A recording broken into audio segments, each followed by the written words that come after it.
Welcome to my channel mister classes. UP BEd counselling 2022 आप लोगों के लिए आज की लेटेस्ट अपडेट है। जो भी छात्र फर्स्ट राउंड में काउंसलिंग कराए हैं उनकी फ़ीस पेमेंट की डेट जो है बढ़ चुकी है, चाहे किसी भी फेज़ में हो। अभी मैं आप लोगों को बताऊंगा, जिनका भी छूट गया है चाहे कोई भी प्रॉब्लम है अभी मैं आप लोगों को बताऊँगा, ठीक है।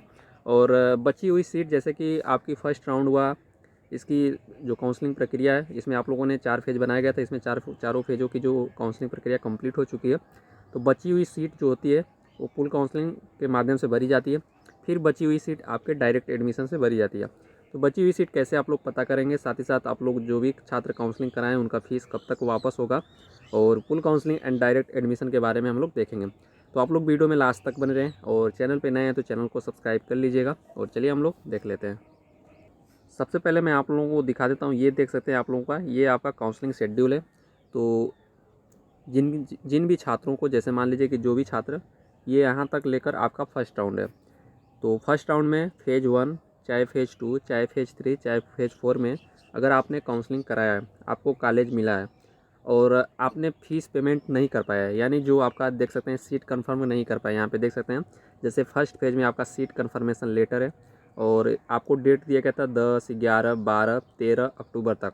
वही सेकेंड फेज़ में बात की जाए तो यहाँ पे देख सकते हैं सेकेंड फेज़ सीट कंफर्म करने के लिए 16, 17, 18, 19। अब उसके बाद वही थर्ड फेज़ में देखा जाए तो थर्ड फेज़ में आप लोग नीचे आएंगे, तो मैं आप लोगों को नीचे दिखा देता हूँ। थर्ड फेज़ में कब तक आप लोगों को फ़ीस पेमेंट करना था, 22, 23, 24, 25। और वहीं फिर फोर्थ फेज़ में आपका 29, 30 और 31 अक्टूबर तक। तो जो भी छात्र कॉलेज मिलने के बाद जो फ़ीस पेमेंट यानी सीट कंफर्म नहीं कर पाए, फ़ीस पेमेंट जो भी करना था, जैसे अगर गवर्नमेंट कॉलेज है तो उसमें तो कम, मान लीजिए कम ही फ़ीस रहता है तो कम फ़ीस पेमेंट करना रहता है। अगर वही प्राइवेट कॉलेज है तो 46,250 रुपये आप लोगों को पेमेंट करना था। अगर नहीं पेमेंट कर पाएँ तो आप लोगों को एक और मौका दिया गया है, जो डेट बढ़ी गई है। तो जो भी यानी फर्स्ट फेज़ चाहे सेकंड फेज़ चाहे थर्ड फोर्थ किसी भी फेज़ में हो, सबके लिए मौका, यानी फर्स्ट राउंड सबके लिए मौका है। अभी मैं आप लोगों को डेट भी दिखा देता हूँ, ठीक है।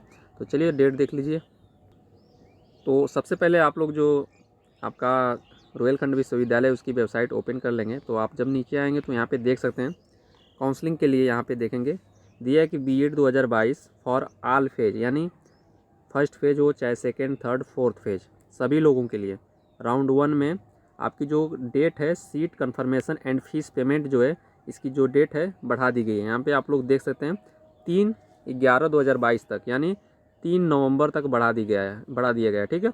तो आज आपका 2 नवंबर है, और कल भी पेमेंट, आज भी पेमेंट कर सकते हैं, कल भी पेमेंट कर सकते हैं, उसके बाद आप लोग फीस पेमेंट नहीं कर सकते हैं। तो 1, 2, 3 तक आप लोगों को मौका दिया। किसी भी राउंड में अगर किसी भी फेज़ में आपने काउंसलिंग कराया और आपने कॉलेज पे फीस पेमेंट नहीं कर पाया तो आप पेमेंट कर सकते हैं। कहाँ से करेंगे, जहाँ से पहले आप लोग करते थे वो लॉगिन करके आप लोग ओपन कर लेंगे, वहाँ से आप लोगों को जो है फीस पेमेंट हो जाएगा, कोई दिक्कत नहीं होगी। और भी कोई डाउट रह जाता है तो नीचे कमेंट बॉक्स में कमेंट कर सकते हैं। और चलिए हम लोग देख लेते हैं, मैं आप लोगों को बता देता हूँ।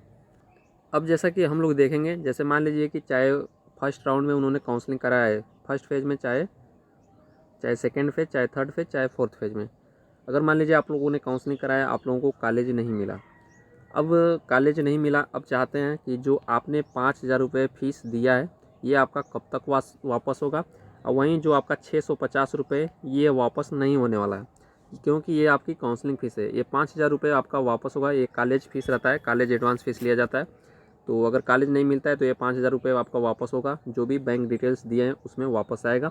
अगर आप लोगों ने सही दिया हुआ तो आपका वापस आएगा, लेकिन कब तक आएगा तो आपको मैं बता दूं कि फरवरी से माह में से लेकर आपके मार्च माह में आ सकता है, ठीक है। आ सकता नहीं, आता है, फरवरी से मार्च महीने में आता है आपका पैसा। और अगर आप इसके बाद भी पूल काउंसलिंग में काउंसलिंग कराते हैं, चाहे डायरेक्ट एडमिशन में आप लोग काउंसलिंग कराते हैं, अगर मान लीजिए आप लोगों को फ़ीस पेमेंट कर दिया, अगर आप लोगों को कॉलेज नहीं मिलता है तो आपका जो पैसा है आपका उसी महीने में सबका आपका आता है, फरवरी से मार्च महीने में, ठीक है। तो अब बात करते हैं पूल काउंसलिंग और डायरेक्ट एडमिशन के बारे में, हम लोग देखेंगे। इसके बाद हम लोग देखेंगे कि बची हुई सीट कहाँ से पता करेंगे। अब जैसा कि मैं आप लोग बता दूं कि जो आपका फर्स्ट राउंड की जो काउंसलिंग है ये आपकी कंप्लीट हो चुकी है, और एडमिशन भी बहुत छात्र ले चुके हैं, बहुत सारे जो छात्र अभी बचे हुए हैं फोर्थ फेज़ वाले बचे होंगे। और मैं यहाँ पर बता दूं कि अब होगा आपका पूल काउंसलिंग, आपका 7 नवंबर से पूल काउंसलिंग प्रारंभ होगा। तो क्यों अभी नहीं आपका स्टार्ट हुआ, क्योंकि अभी जो आपका जितनी भी सीट बची हुई है उसका डाटा तैयार किया जा रहा है। ठीक है, यहाँ पे आप लोग देख सकते हैं, मैं आप लोगों को दिखा देता हूँ। यहाँ पे देख सकते हैं पुल काउंसलिंग में आप नीचे आएंगे तो जो भी सीट बची रहती है उसका डाटा तैयार किया जाता है। यहाँ पे देख सकते हैं डाटा तैयार किया जा रहा है। यहाँ से आपका इतने दिन डाटा तैयार करने में लगेगा। फिर उसके बाद आपका जो यहाँ पे देखेंगे 7 नवंबर से आपकी रजिस्ट्रेशन चॉइस फिलिंग कर सकते हैं पुल काउंसलिंग में। जैसा कि पुल काउंसलिंग में आप लोगों को फ़ीस देना पड़ेगा 5650 रुपये, 650 रुपये का काउंसलिंग फ़ीस, 5000 रुपये आपका क्या होता है कॉलेज एडवांस फीस। फिर उसके बाद आप लोगों को कॉलेज मिलने पर आपका फ़ीस पेमेंट किया जाता है। ठीक है, उसके बाद यहाँ पे जो आपका यहाँ पे देख सकते हैं ये हो गया। फिर अलॉटमेंट रिजल्ट आपका 12 नवंबर को जारी होगा। और सी जो डाउनलोड अलॉटमेंट लेटर है ये आपका देख सकते हैं, इतनों को डाउनलोड कर सकते हैं आप। वहीं अब इसके बाद पुल काउंसलिंग हो जाती है तो इसमें डायरेक्ट एडमिशन जो भी सीट बची रहती है उसके बाद भी तो डायरेक्ट एडमिशन के माध्यम से भरा जाता है। और इसमें आपके 650 रुपये आप लोगों को पेमेंट करना रहता है। फिर उसके बाद आपको जो भी फीस, अगर कॉलेज मिल जाता है तो जो भी फीस रहती है आपको ऑफलाइन में जाके कॉलेज पे देना पड़ेगा। ऑनलाइन पेमेंट इसमें डायरेक्ट एडमिशन में नहीं होता है। तो इसमें कम फीस पर भी हो जाता है, ये कॉलेज के ऊपर डिपेंड करता है। तो जो डायरेक्ट एडमिशन है आप लोग यहाँ पे देख सकते हैं, डायरेक्ट एडमिशन जो है इसका जो स्टार्ट है 21 नवंबर से किया जाएगा। उसके पहले आपका जो भी सीट बची रहेगी उसका डाटा तैयार किया जाएगा। ठीक है, तो ये डायरेक्ट एडमिशन आप लोगों ने देखा। और इससे संबंधित कोई भी अगर आप लोगों को जानकारी चाहिए और कुछ भी हो तो आप नीचे कमेंट बॉक्स में कमेंट कर सकते हैं। अब चलिए हम लोग देख लेते हैं जो बची हुई सीट है उसको कैसे पता कर सकते हैं। तो सबसे पहले आप लोग गूगल या क्रोम जो भी है उस पर सर्च कर लेंगे महात्मा ज्योतिबा फुले रुहेलखंड यूनिवर्सिटी बरेली। यहाँ पे देख सकते हैं MGP या RU। ठीक है, तो इसको सर्च कर लेंगे। जैसे ही सर्च करेंगे मैं आप लोगों को दिखा देता हूँ, जो वेबसाइट है ओपन हो जाएगी। अब जब वेबसाइट ओपन हो जाएगी तो यहाँ पे आप लोग जैसा कि यहाँ पे जो देख सकते हैं, यहाँ पे अभी आप लोगों को एक ऑप्शन मिलेगा। मैं आप लोगों को दिखाऊंगा BEd से संबंधित सीट्स के संबंधित। अभी मैं आप लोगों को दिखा देता हूँ। तो जैसा कि दोस्तों यहाँ पे देख सकते हैं ये आपका सीट जो ऑप्शन है UP BEd JEE, इस पर आप लोग क्लिक करेंगे। तो जैसे ही क्लिक करेंगे आपका पेज ओपन हो जाएगा और थोड़ा सा आप लोगों को वहाँ पे वेट करना पड़ेगा, तभी आप लोगों को ये वाला ऑप्शन मिलेगा।